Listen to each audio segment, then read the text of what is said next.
Here we are yet again to tackle another great subject, such as Nat Turner and Nat Turner's Rebellion. Did this guy actually end up being a suitcase and a purse? Well, that's a kind of a subject that we might tackle, but eventually, what we're going to get to, and sooner than eventually, I should say, is we're going to talk about his faith as a pastor, in addition to how this impacted Christianity and slavery in pre-Civil War South. And so, our date that we are looking at for this week in Christian history is from 1831, and I wrote it 1831. down over here, August August. 21st, right? That the That, revolt begins. Is that yep, right, Dr. that's Breen? correct. Hot diggity dog, who knew? All right, so we're very glad to have Dr. Patrick Breen with us, who is a professor of history at Providence College and in Rhode Island, and has spent a good bit of time exploring and understanding this particular part of U.S. history. So, Dr. Breen, thank you for joining us. Thank you for having me. It's a great pleasure. Absolutely. So, tell us a little bit, give us the setting and kind of what we should think about in our minds so we can get our minds kind of set that way. And then give us some information about Nat Turner particularly and how fit. Or you could go one way or Yeah, the other, yeah. but either Okay. one of Well, those. let me start out with giving you the setting. Southampton County, Virginia. It's on the North Carolina border. It's all the way at the bottom of Virginia, sort of halfway between Richmond and Norfolk. It's not a real happening place. It's sort of off the main drag. And this is a place that Nat Turner comes from. It also happens to be the place Dred Scott comes from. So there you got your little piece of trivia. How about that? But it's a county that is a long-standing slaveholding county, and Nat Turner is born there, and his revolt will take place there. And in Southampton County, when they start the revolt, it's a handful of Nat Turner and a handful of his allies. He starts out with four allies, and he ends up getting up to about 30 or 40, and they end up killing just under 5 dozen whites in the course of the day that they Mm. that they have the revolt. It's the deadliest revolt in deadliest slave revolt in American history. It is traumatic, and it's going to lead to really remarkable moments. Although perhaps the most remarkable moment that's going to happen afterward is going to be the path not taken. In the, from 1790 to 1804, there's movements towards abolition in the North. You're going to see that, 1780s to 1804. Then it sort of pauses. It becomes voluntary emancipation in the mid-Atlantic. You're going to see the Mm. American Colonization Society emerge in the mid-18 teens, and they're going to say, well, maybe what we should do is send people to Africa to get rid of slavery. And there's a real uncertainty about what's going to happen next. In 1831, actually in 1832, in the legislative session that follows Nat Turner's debate, there's a movement to abolish slavery in Virginia, and it ends up Huh. losing. So, thinking about the Civil War without Virginia in the South, it's a different history.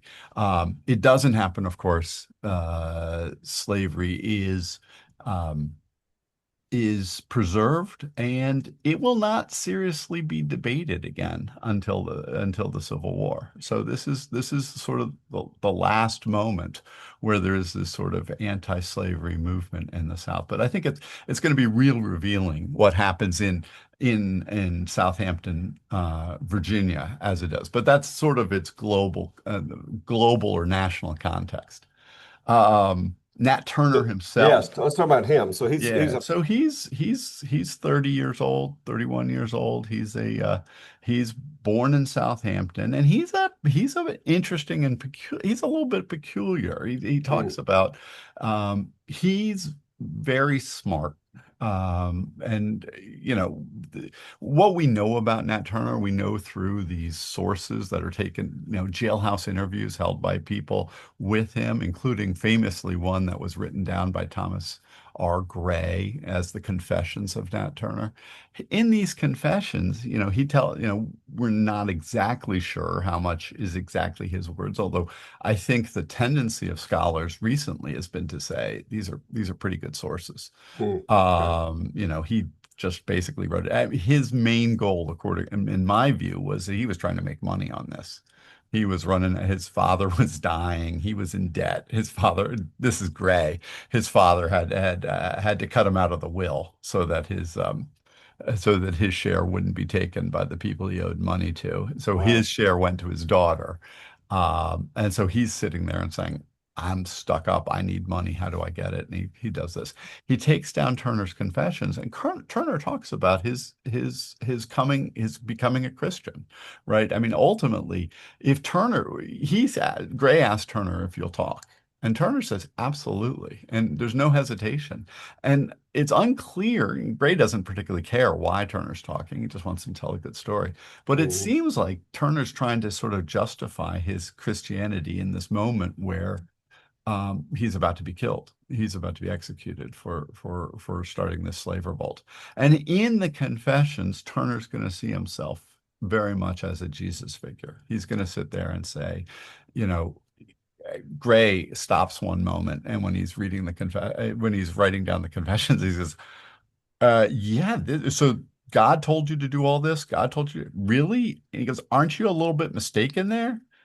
And and Nat Turner says, well, they killed Jesus too.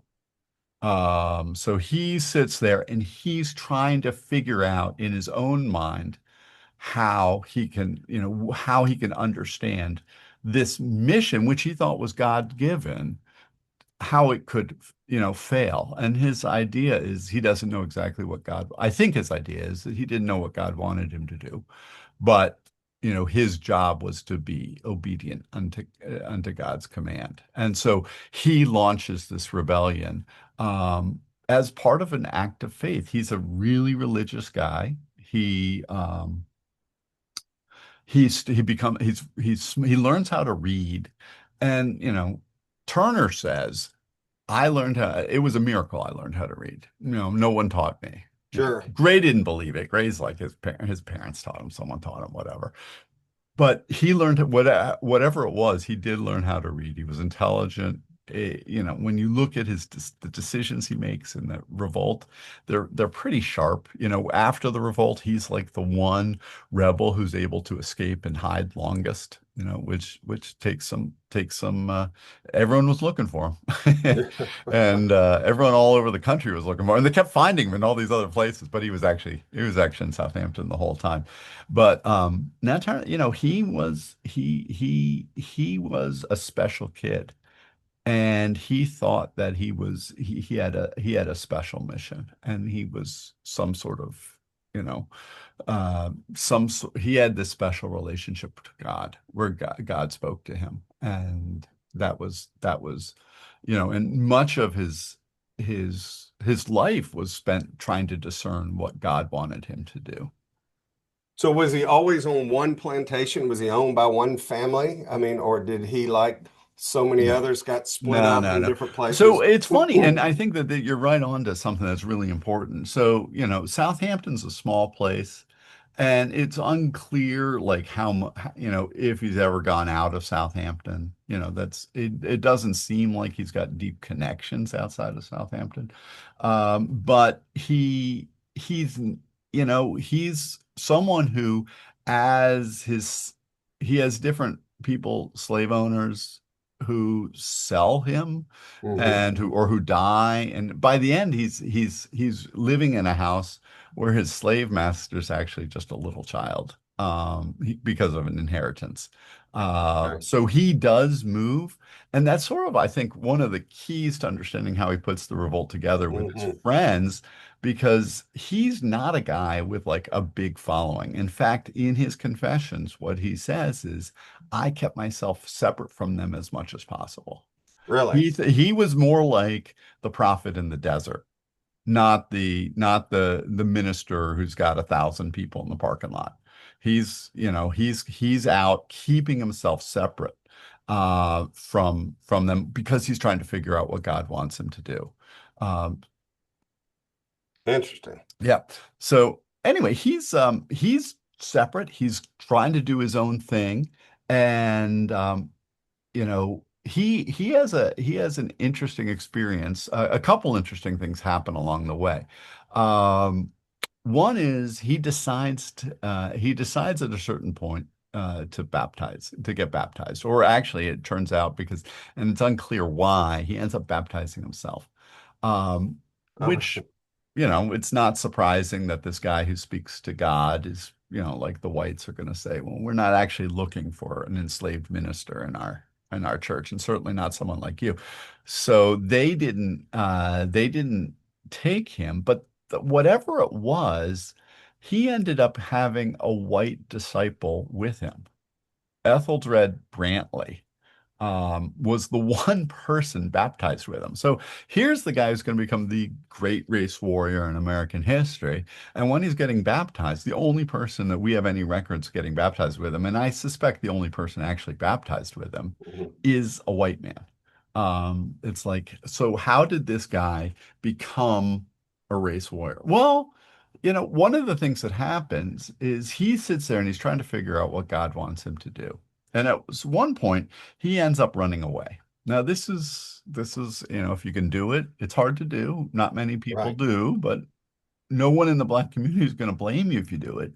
right, Well, he runs away and he gets away. He's away for 30 days, and everyone's like, he's gone. right, He's gotten on a boat to New York, or he's somewhere in Ohio. Who knows where he is, but he's made it. He's out of there. As it turned out, he was out in the woods fasting and doing whatever he was doing, and he ended up hearing the Holy Spirit that told him to return to his master. And okay, so here's the guy who's going to launch the largest slave wow, revolt in American history, and the Holy Spirit saying, "No, no, no, you go back to slavery." And he's sitting there going, okay. And he does. He obeys. He thinks that's his job, is to wow. obey the Holy Spirit. And the Holy Spirit doesn't mess around. It quotes the slaveholder's favorite lines of the Bible, about obeying your master and things like that. He who does not obey his master shall be beaten with many lashes. That kind of stuff. He's quoting in his confessions. He's like, okay, well, how does that guy who's baptizes himself with a white guy who goes back to slavery, how does he come up with the idea of a slave rebellion? Well, in 1828, he starts having a vision, and he's a guy, he separates himself from the Black community, but he also is looking for signs. And in 1828, he sees signs, and he sees in the sky, he sees sort of black and white armies fighting each other. And it's like, oh, there's going to be a slave rebellion. And that's sort of his thing. Doesn't know how it's going to happen, but he's like, okay, time for a slave rebellion.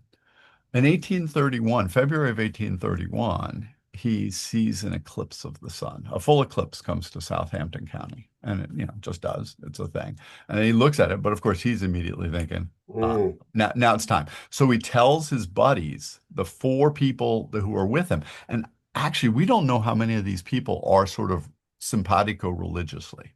They are his supporters and friends, but it could be they're supporting him because of religion. It could be because they're supporting him because they're like, yeah, I want to fight slavery too. But whatever reason, they start plotting and trying to figure out how you start a slave revolt. And their first insight is don't tell anyone. They knew that if this word got out, the whites would find mhm. out and crush it, which is one of the reasons why this is the largest, most deadly slave revolt in American history, because they were careful with that. But other than that, they're sort of stuck. Eventually, they come up with the idea of starting on July 4th, which has great symbolic, makes sense. And it Sure. also, July 4th is a great time. All the whites are going to be drunk. So, and go in and find the guns. And There's a maybe practical. whatever reason they picked July 4th, Nat Turner's like, no, I'm not going. He ended up getting sick. And my my reading of it is that he got sick because he's like, I'm not starting this day on the day Jefferson's document gets signed. I'm starting this day. I'm starting this when God gives me a sign. And so he was waiting for another sign. And as it turned out, mid-August 1831, he's going to the sky, and this is again widely, reported on in the newspapers. The sky sort of had a green hue, and you could look at the sun directly and see sunspots. I think there was a volcano or something that went off, but it was like there was a weird apparition in the sky. And so he's like, that's it. Time That's for us the to day. go. It's time for That's us the to go. day. And so that weekend, they launched the revolt, and that becomes their thing. And Well, we want to hear about that. Hey, we're enjoying our conversation very much here with Dr. Patrick Breen, and we're talking all the ins and outs of Nat Turner and the Nat Turner Rebellion. So the vision, but if he was kind of separating himself from a lot of the community that he would somewhere along the way, these four or five, he had to pull them aside and go, hey, psst, guess what? I'm thinking yep, about this, or I'm thinking about that, right. and if he's kind of a peculiar guy anyway, that's just an interesting dynamic, I would think, that they might Yeah. go, yeah, Nat, you'd be the guy to lead this thing. You're kind of a squirrely guy, but yeah, I No. think you might be the guy, right? Yeah, no, it's funny. Well, a couple things. So one, because he was enslaved, he couldn't separate himself, right? So there are Right. people he's hanging out with who are like, man, maybe this guy's a little square, but he's actually okay. We know him, we work with him, we like him. And so like his number one supporter is going to be a guy named Hark. And that's, and so it's unclear if Hark is has like this guy's a prophet or not. We don't know. No one he's no one asks him that. We don't know. But Hark is. But it's interesting. Okay, so the four don't tell anyone, or they do right at the end, and they bring two more guys in. One of And are whom they on is back me up here, just are they all on the same plantation, or are they just next close to they're each other, very or close in the neighborhood. okay, all They're right, all so they're very in the close in the general neighborhood. vicinity, Yeah, it's a right? very Okay, close thing. They trust each other because they've been connected to sure. each other. And then the first guy, one of them pulls in is a guy named Will. Will becomes the executioner. He ends up killing, eight of the first 10 people, whatever it is. I forget what Mhm. it is, but he's going to go out there. He's going to get his axe. He's going to kill people. Will is, when Nat Turner meets him, he's like, why are you doing this? And Mhm. it's sort of pointed when he's recounting it in his confessions. He's like, he doesn't trust him. And Will says, well, I want to be free. And if I'm not going to be free, I'll die. Nat Turner's like, that's okay. That Yeah. we need supporters like that. Mhm. But the point is, by the time you're at number five and number six, we're talking about people who aren't his disciples. So this is not Mhm. this is not even a guy who's got like a cell of 20 Yeah. strong supporters. He's a guy who's got like a handful of people he trusts. And they're going to end up, I think there's going to be some religious support for it, although the black community is very skeptical of Nat. When he describes his baptism, he describes how a great crowd came out and basically laughed at him. And everyone's like, well, that's the whites. And I'm reading it. I go, I don't think so. I think that's the Mm. blacks too. They're like, that's not, the black community's oral history of Nat Turner's baptism was that he was supposed to be a Jesus figure. And so a dove would land on his head, and it didn't happen.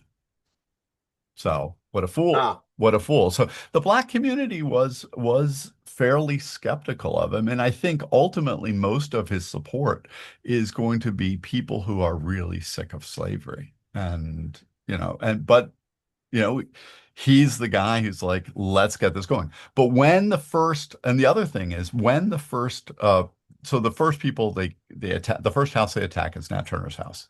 And Okay. so the guy who wasn't his actual owner, but the guy who was, he'd call his master, Nat Turner goes up and they say, Nat Turner, you got to take him out. You got to do it yourself.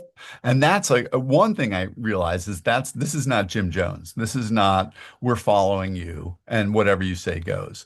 They're like, we want you to be invested in this. If you don't Mm, take a whack at this, then you can go hide and say, I don't know what they're talking about. Like after the revolt. If you go out and you kill someone, he actually didn't kill the guy. Will ended up killing him. He took a swing at his master and it glanced off, or so the guy woke up and, he didn't kill him, but Will did. But the point was, by the time you take a swing at your master with a sword, it's over. right. And so everyone understood he's in, but there was a skepticism of him in the black community in that they wanted to make sure that he's his religious, he wasn't going to just flake on them, that he was going to see this through and that he was willing to commit his life Right. Don't in put this us out cause. on the limb No. and then you cut the limb off, right? And then, you can always go back like, Right, I didn't right, know those right. guys. I What don't know what they crazy were doing. guys those guys are. No, no, no. Right. Nat Turner's not doing that stuff. We're not doing So that. yeah, Cool. to see that sort of skepticism of Nat Turner is to see that this is not, a broad religious movement, or it's not, I mean, Jim Jones sort of is looms in a situation like this, and it's not there. That's It's not just what this not is. there. Right. And he's a serious religious guy. He doesn't have a lot of followers. We don't know exactly how many followers he has, but but he comes to the conclusion that God wants him to end slavery, and he's going to fight a war to do it. Well, I mean, you don't have to necessarily have a big followership when people are understanding what your message is and what you're trying to accomplish because it isn't like it was a hard dots to connect, right? Yeah. And some of these other folks who were enslaved to go, we just been kind of waiting, or hey, this may be our opportunity. So what actually took place in the revolt? I mean, we don't need every single detail, but I mean, Well, okay, just so there's not much. I mean, basically, what happens is they catch the whites completely unprepared. Like the whites, most revolts, the whites end up hearing about, like Gabriel's revolt or VC's plot. They end up hearing about it, and so they're ready. They're armed. That doesn't happen here. They have no clue. So they go out, and basically, the first morning of the revolt, they the revolt starts about midnight and they spend most of the night. A lot end up drinking, but they end up drinking and doing some drills. And in morning, they go and hit a couple houses. And by about the third or fourth house, they they start they get the sense that the whites have found out. I think that they go to houses that there aren't no that have been abandoned, and at that point they stop. They start using their guns, like they had been using axes and swords and whatever. So they go out, they hit a few houses, and now the whites are around. Well, the first thing the whites do is they're like, go right. crazy. They all take off and run into the woods and hide. Now, are these great big plantation homes? Should we I think about mean, these are kind of regular smaller no, the farmers or houses are small. okay, These are, Nat Turner's from the house he's at. It's a two-floor house, I don't know, 1,500 square feet, not huge and sure. sort of ramshackle. Someone went back during the WPA and took pictures of these places. Interesting. And they were, yeah, and they're available online. And they were pretty, there's not a lot. By the end of the day of the first day of the revolt, they're going through some areas that have large slave populations. Okay. This is so they're going to the biggest slave holdings in Southampton County. We're talking like 60 slaves, 80 slaves, things like that. But by that point, the whites had gotten together. So for the first few hours, they're free, they rampage. After that, they're headed to Jerusalem, which is the county seat, appropriately named for, Okay. for It's a now changed. It's called Cortland. I have no idea why they changed the name from Jerusalem to Okay. Cortland.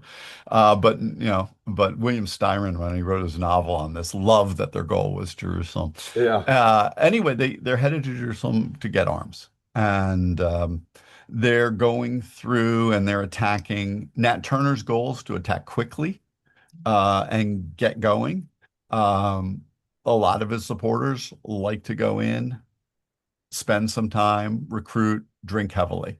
They have a little party along the way. And so, as it turns out, when they finally run into whites on the first day, Nat Turner, again, removed, is hanging out by the road, by the fence. The farm is itself like a half mile down the road over a hill. And so most of them go down because they want to go recruit. Some have family members at this farm. And so they're Mm. recruiting and they're drinking. And Nat Turner, a bunch of people come in. A white militia unit comes in. Uh, Nat Turner's small group ends up running. He goes down to the main group. Then that militia group goes down to the main group, but the white militia group was actually really small. So they're like, they go in, they're attacking, and they realize they're well outnumbered. Wow. And Okay. so someone shoots from too far away. The blacks who are basically having they're having a feast or whatever. They go, oh, and they turn around and they attack them and they roll that group, and that group just the white militia just takes off. Wow. The blacks roll up. Another militia group had heard the sounds of the battle and had created a little line. And the rebel army ran up into that line and was just dispersed. And then for the next day, no one's in charge of Southampton County. No one knows what's going on. And Nat Turner's running around trying to regroup his army. And that will fail. And within 2 or 3 days, you've got army units coming in from Norfolk, you've got militia units coming in from North Carolina, you've got Okay. Richmond troops coming in, and they just clamp down. And that leads to a dynamic that I think is really interesting, and actually is going to connect to some of the religious stuff that goes on in this revolt, which is there's going to be a split between what happens. Some of the poor whites who don't own slaves and most of the people who come from away are going to be absolutely brutal putting down the revolt. They're going to be killing blacks willy-nilly. The Southampton planters are not going to be in favor of that. They're going to be trying to stop Right. the thing. I mean, that's their source of wealth. Right. And It's an so investment. first, if you have a slave who's revolting, who's killed, that that zero. You don't get any money for that. If you have a slave who's revolting, who's captured and then tried, the state of Virginia will pay you for that person. So Hmm. there was a strong impetus among the slave owners to try to like stop the willy-nilly killing of black people after the revolt. Um, and my argument is actually it happens pretty quickly within, the estimates.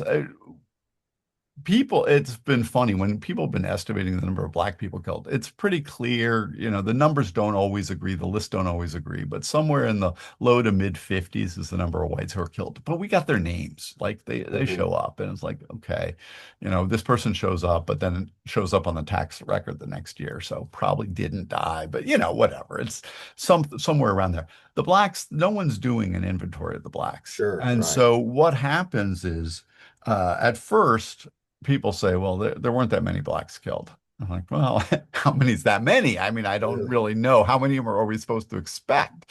And what happened was, over the last 50 years, as African American history has really grown and there's been attention to stuff like this, the number has been growing. Even like if you look at one of the first historians who's worked on this, Herbert Aptheker, when he starts writing about it, the number is, a number of blacks killed, at least, 3 or 4 dozen.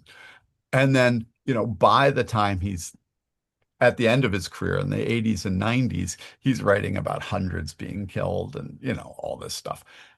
If you go back and look at the sources that are from Southampton County, the numbers are actually fairly stable. It's Mm, about 30 some who are killed without trials. It could be between 20 and 25 and 40 maybe is the number of African Americans who are killed.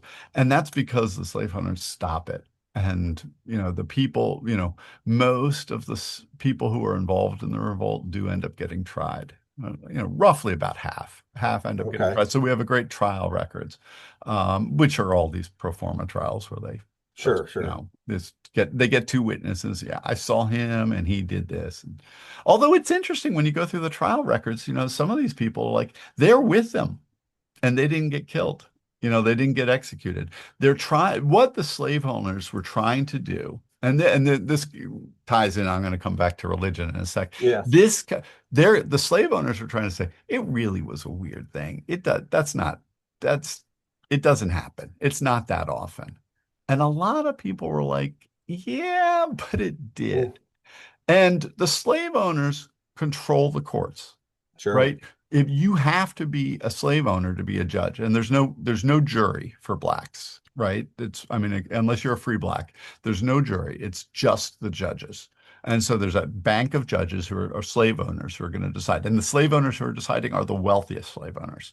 So sure. the rich slave owners are deciding that it wasn't that big a deal. Well, where is the one place that you could have a real debate about slavery in Southampton County in the area?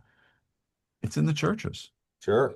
right? Christian churches at the time are interracial. They're not interracial in the sense that whites and blacks are sitting next to each other and singing Kumbaya. They're interracial in the sense that there's a white meeting and a black meeting. But on Communion Day, which in the Baptist churches typically 4 times a year, they're going to come together for communion. And blacks and whites are going to come together in communion. And this becomes the moment where the whites, the poor whites, start to say, and this happens at several Baptist churches, I'm not sure I want a fellowship with the black people who Mm, maybe maybe these guys weren't rebelling, right? They were in the next. Actually, there's one church where a slave named Beck says, this is in Sussex County, the next county over, says these guys were actually rebelling too. And it, I, who knows? It doesn't rebelling may or seem may like not mean you had a sword or an axe in your hand, but it doesn't mean in your mind and your thought and your that's hopes right. that you're That's not right. ready for another one, right? And that's probably Exactly what the right. They're poor looking, whites are. what they want to see in their hearts. Right, Is it a bad thing that white people are getting killed? right. And they're thinking, no, I don't think that those guys think it's a bad thing. And they might be right. So anyway, so three churches end up having these debates. We have records of three Baptist churches that, immediately after the revolt are going to call off communion. It's like, we're not going to have communion. And then in 1832, they're going to sit there and they're going to investigate the blacks. And each of the three churches will investigate the blacks, and with one exception where the guy was like, oh, he was part of the rebels. So he was out. But the other guys, they were back in. And at the most interesting church, which is in the county next to Southampton County, Isle of Wight, there's a movement to get rid of them, led by a guy named Josiah Holman. And Josiah Holman's like, well, we gotta get rid of the blacks because we don't fellowship with them. The movement fails. The slave owners are able to bring the slaves back. And then 10 of the people who tried to kick them out decide that they will then leave, the whites will then leave the church. And basically they're like saying, okay, here's your choice. You get a communion with the whites, you get a communion with the blacks. And really, one of the most interesting things that happened in the whole rebellion is immediately after the rebellion, the main church decides we're going to keep the blacks in communion. And they give the Wow. 10 their letters of dismission. Now, the 10 were just bluffing, and a year later, they come back into the church. They're like, you get to pick one or the other. And the leadership of the church is like, you're out. And they're out for a year and then they come back. But the point is there's an interracial church back. Now, this is not interracial churches like a happy interracial church. At the same time, what the leaders of the church will do they'll do things like separate the communion lines. Like in and they will make it so the minister doesn't give communion to the blacks Hmm. because they don't want to have whites serving blacks. So they will have a separate communion line and then blacks will distribute communion. Okay. So it's not, but the point of this sort of interracial church, it's going to be preserved. They're going to try to keep this interracial church going along after the Well, it's a revolt. version of that, right? I mean, it's not a Yeah. version of something that you would think of today that you would walk in any church and be able to see No, black and white all sitting on the same pew singing from the same screen or whatever, right? That's no. not what we're talking about here. Although I think there's something really interesting here, which is, and I didn't talk about this as much as I should have, but it was hard to figure out but after the revolt, whites are trying to decide if they want a communion with blacks. Blacks are also have to make the decision about whether they want a communion with whites, Sure. right? So here, this church, which is already oppressive in the sense that racially oppressive, Hmm. is going to become increasingly oppressive. But nonetheless, the blacks or a group of blacks still want to be part. They'll go through the investigations, they'll go through the obnoxious questions, still trying to be part of this interracial church. Now, Is the church still there? yeah, the church is still there. It's white. Right after the Civil War, the churches are going to the Sure. black and so legally you can't have a black church I mean there is a black church in Richmond and it has oversight and there was a black church in Williamsburg, but basically the whites want to monitor it and so they keep the black community, which again every week will meet separately. They're not meeting together, Right. but on communion day they come together. It's as much of a church being the building than it is the church as a community. Is that Right. what I mean? We're a congregation. You've got separate congregations that would call themselves being in the same church, except for the day that they have communion or Lord's Supper, as the Baptists like to say, Right. right? That Right. when that happens, then that is a shot for us to be able to all come together. What Right. an interesting dynamic. So what ends up happening to Nat? He's not killed during So the he's battle, oh, so obviously. Nat well so Nat doesn't go anywhere. He hides and the whites can't find him. Actually, it's interesting. And so he ends up so it's late August. The whites are closing down. No one sees him late August, all of September. But he's given credit by this time as the guy that is the leader, that is Everyone the knows, instigator. everyone, Everybody knows he's the yeah, guy. yeah. There's some historians who say, like, if Nat Turner isn't captured and tells his confessions, would someone else have been the leader of the rebellion? It doesn't seem like it. I mean, there are four guys there at the start of the rebellion, and Nat brought them in. You know, Yeah, um, that does. I think the historians are on much stronger ground when they're like, there's many aims in the black community, but there's not. And Nat Turner is the man who started the rebellion. Now the whites are going to basically try to, and this is, I think, the argument that the slaveholders are making is that this is just a crazy, weird one-off situation. Where by focusing on Nat Turner, they don't focus on the guys like I Will, got who you. are like, I got you. I want to, I'm ready to die. Because if you Nothing think to about see Will, here. that's actually fairly common. The people who think that God told them to start a revolt is fairly unusual. Anyway, so he hides, he makes it out, but he's in the neighborhood the entire time.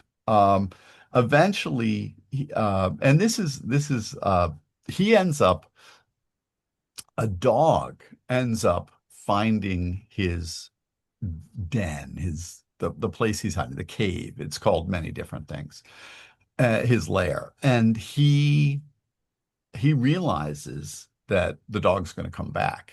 because once I think he had a ham or something. It's like, there's a ham here. I'm going to come back. And so he realizes he's got to move. One of the interesting things about this is this means in October, 6 weeks, and it turns out that the people who are hunting are African Americans. Huh. Which was something that happened. Sure. African Americans were not well fed under slavery, and so they would try to augment their food supplies how they could. But it's interesting that here we are, like 6 weeks after the revolt, and African Americans are feeling safe being at large in Southampton County at night. They're not worried that if they're out at 2 at night with their dog, that if the whites come across them, they're going to shoot them. So, like, I think Southampton has really settled down, even though Nat Turner's still at large 6 weeks away. Well, anyway, well, eventually the African Americans do two or three African Americans do come upon Nat Turner, and he's like, his account of it is like, as soon as I saw who it was, I'm like, they're gonna tell. It's over. And Yeah. so then he starts running, but now they do tell, the whites find out, they start chasing him. They eventually capture him. They capture him. There's different accounts of what happens when they initially capture him. Some say he was well treated, some say he wasn't. Seems to me I would probably bet on the latter.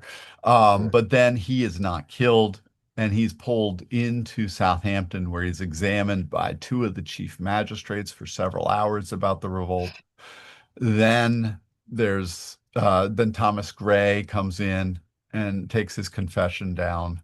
And then that weekend, like I believe it's Saturdays, the day they have their big court day, there's a big court session. Usually it's five judges, nine guys sit as the judge in judgment of Nat Turner. And of course, but it was a long trial. They end up, not a long trial, it's like an hour or two, as opposed to the other ones were like 10 minutes.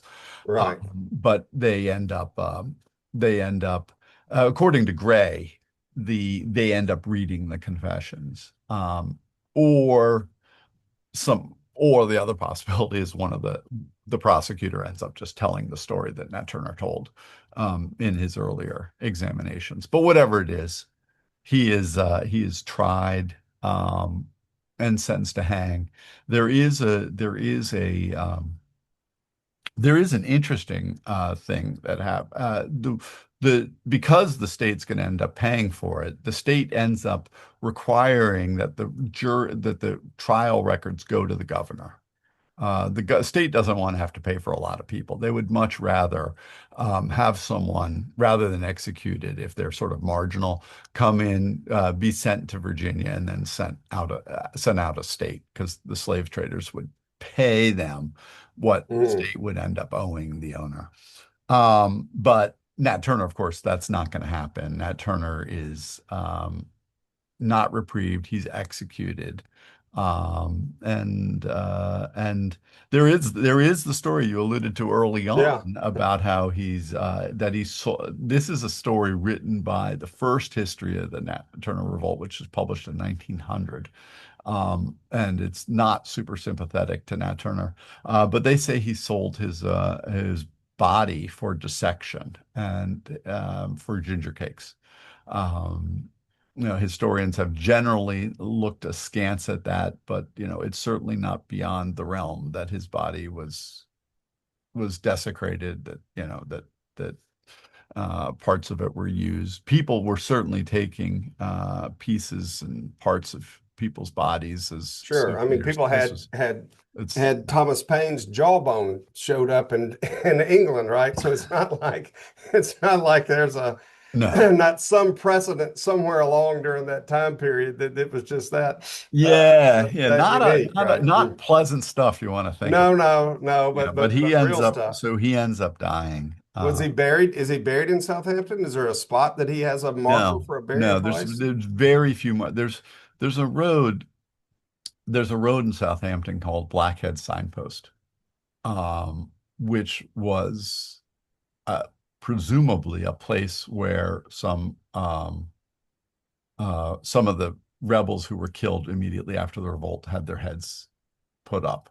to Hmm. remind the rest of the Sure. community that Wow. they weren't Okay. messing. I believe so. There's and the markers, the historical. There's a fair story. There's been a rewriting of historical markers, believe it or not, and Southampton County over the course of the years. And this has Okay. been somewhat. This has been contentious. I believe Blackhead Signpost's name may have changed in the last decade or so, but I can't remember exactly. I know it was. I know it was a question. Um, whether we should have, street names that commemorate that kind of violence. I don't know. That So kind of yeah, it was. macabre stuff, right? I mean, that you wouldn't want to do that. What a fascinating time. Tell us about the book you wrote and tell us about, you know, we want to learn more. Where will we Right, find it? right. Places Well, that we so can. my book, there's a lot of books that have been written. My book's called "The Land Shall Be Deluged in Blood," and it's interesting because it does focus on some of the Christian themes of the revolt. It sort of Mhm. puts it central, both in the debate afterwards and some of the stuff that happens before. But if you wanna read a new history of the revolt, my book's called "The Land Shall Be Deluged in Blood." Um, a new history of the Nat Turner Revolt. It's out of Oxford and it's available wherever. Wherever you get them. Amazon or whatever you want to use. But Sure. yeah, Sure. it's a neat book and it's been a lot of fun working on it. Well, it's on my list. I can assure you of something we want to do. We hopefully that folks are enjoying this conversation and other conversations that we have from the Center for Christian History and our recording for what is our podcast this week in Christian history. If you like all of this and are enjoying it and want to learn more, click that subscribe button and stay connected to us and also our more resources and information you can find at our website at centerforchristianhistory.com and help us continue to give people a trusted portal where they can go learn about all things Christian history, which is what we're all about. Dr. Patrick Breen, thank you so much for taking time with us today. Thank you for your scholarship. Thank you for spending some time on an interesting subject. Thank you so much for having me. It's been a pleasure. Absolutely.